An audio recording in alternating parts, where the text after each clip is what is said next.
Hi. Vijayashanti గారికి MLC పదవి వచ్చింది కదా, ఎట్లా ఫీల్ అవుతారు? సంతోషంగానే ఫీల్ అవ్వాలి.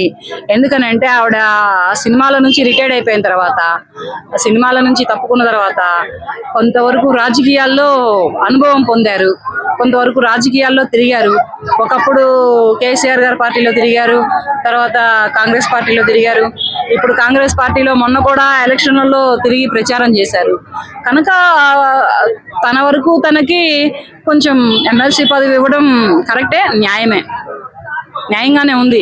కానీ ఆవిడ ఇచ్చిన పదవిని ఎంతవరకు నిలబెట్టుకుంటారు, ప్రజలకు ఎంతవరకు దగ్గరగా ఉంటారు, ప్రజలకు ఎంతవరకు సేవ చేస్తారు అనేది కూడా ఆవిడ నిర్ణయించుకొని ఇచ్చిన పదవిని మర్యాదని కాపాడుకొని ప్రజల్లో కొంచెం తిరిగి చైతన్యాన్ని తీసుకొస్తే బాగుంటుందని నేను కూడా అనుకుంటున్నా.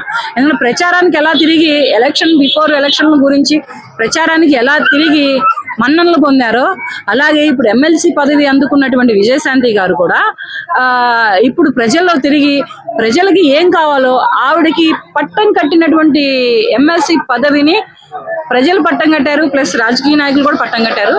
ఆ పదవిని ఆవిడ వినియోగించుకొని ప్రజల్లో కొంచెం తిరిగి ప్రజలకు న్యాయం చేస్తే బాగుంటుంది. ఏ ప్రజలైతే ఆవిడకి ఎమ్మెల్సీ పదవిని పట్టం కట్టారో ఆ ప్రజల్లోనే తిరిగితే బాగుంటుంది.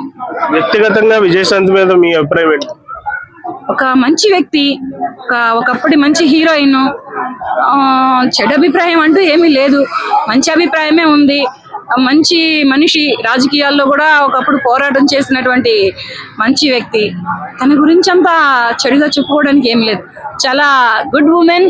అండ్ రాజకీయాల్లో ఇప్పుడిప్పుడే వస్తున్నటువంటి, ఎప్పటి నుంచో ఉన్నారు, కాకపోతే ఆవిడ కొన్నాళ్ళ పాటు కనుమరుగైపోయారు రాజకీయ పరంగా. ఇప్పుడు మళ్ళీ వస్తున్నారు కనుక కొంచెం ప్రజల్లోకి వచ్చి ప్రజలకు సేవ చేస్తే చాలా చాలా very very good women. Okay madam, thank you.